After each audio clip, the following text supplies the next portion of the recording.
এখানে বসেই আমাদেরকে বলছিলাম যে ডেড বডি না করে একটু ভুলে হয়ে গেল, তাহলে ঈদের মধ্যে একটা ভালো একটা লড়াই শুরু হয়েছে আমার কাছে মনে হয়। কারণ শুধু ঈদ না, এছাড়াও কিন্তু আমরা অনেক সিনেমা রিলিজ করেছি। তখনও মনে হচ্ছে যে বাংলাদেশে ফেস্টিভ্যাল চলছে সিনেমা, সবাই এত বেশি আমাদেরকে রেসপন্স দেয় সবসময়।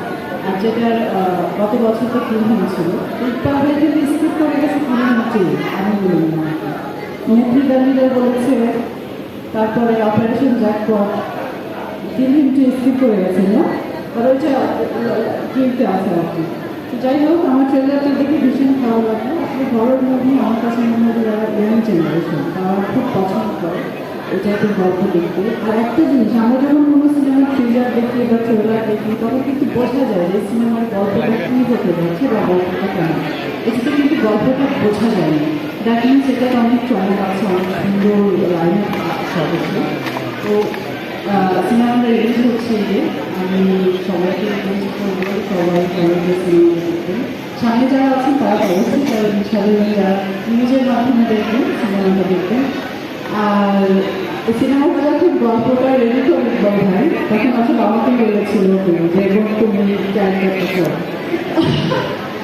আমার কাছে মনে হচ্ছে যে এটা নতুন একটা এক্সপিরিয়েন্স হতো আমার জীবনে, আমি করতে পারি না, ধন্যবাদ ছিলাম অফিস নিয়ে। তো ব্যাপার না, আমি করি এখানে আয়োজন করেছি, মিষ্টি করেছি ওকে। তো এটাকে খুব ভালো লেগেছে। আর মিষ্টি তো খুবই মিষ্টি, খুবই সুইট একটা সেটা আমার খুব ভালো একটা বর্ণনা। প্লাস এখানে রসুন আছে, হ্যান্ডসাম হিরো, সবার পছন্দ হিরো। আরও সিনেমাতে আরেকটা মেবে আসছে, দুইটা মেবে রিলিজ হচ্ছে। সব সিনেমা দেখবেন আপনারা, সব সিনেমার প্রচার করবেন, সব সিনেমাকে আপনারা এগিয়ে নিয়ে যেতে চাই। আমরা বাংলা চলচ্চিত্রের সাথে কাজ করতে চাই, এটাই হচ্ছে আমাদের মূল উদ্দেশ্যটা হওয়া উচিত। সব সিনেমার জন্য অভিনন্দন, ভালো থাকবেন। আসসালামু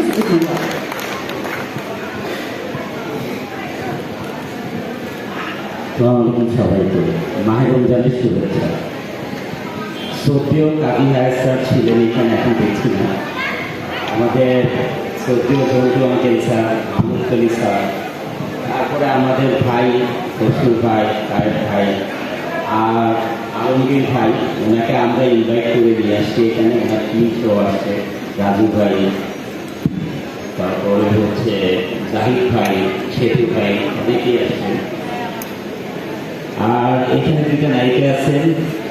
সবচেয়ে বড় কথা, রসুনের কথা পরে বলবো। এবার আমার অমর সানি ভাই, এই পোস্টারটা আমাকে যখন পাঠায় আমাদের ইকবাল ভাই আমার হোয়াটসঅ্যাপে পাঠায় পোস্টারটা বলে, সত্যিকারে আমি পোস্টারটা দেখে আমি কিন্তু অমর সানি ভাইকে প্রথমেই কিনে ফেলেছি।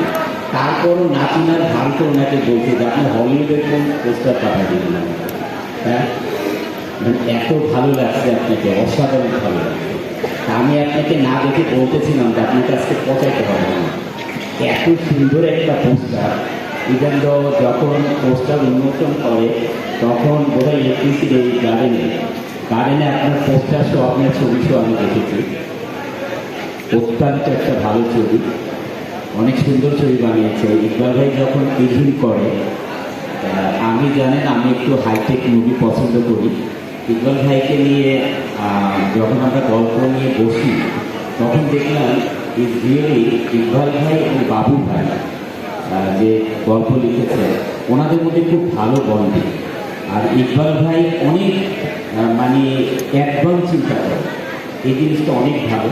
অ্যাডভান্স চিন্তা না করলে এই সমাজে এখন চলাও যাবে না, কারণ এখন সবার হাতে ফোন। এখন আমরা ইচ্ছা করলে কিছু বাঙালির মানুষ দেখবে না। এই অ্যাডভান্স চিন্তার কারণ হচ্ছে কি, আপনি যেটা করেছেন এটা অনেক সুন্দর হয়েছে। আমাদের জন্টু আঙ্কেল স্যার একটা গল্প লিখছে আমাদের জন্য।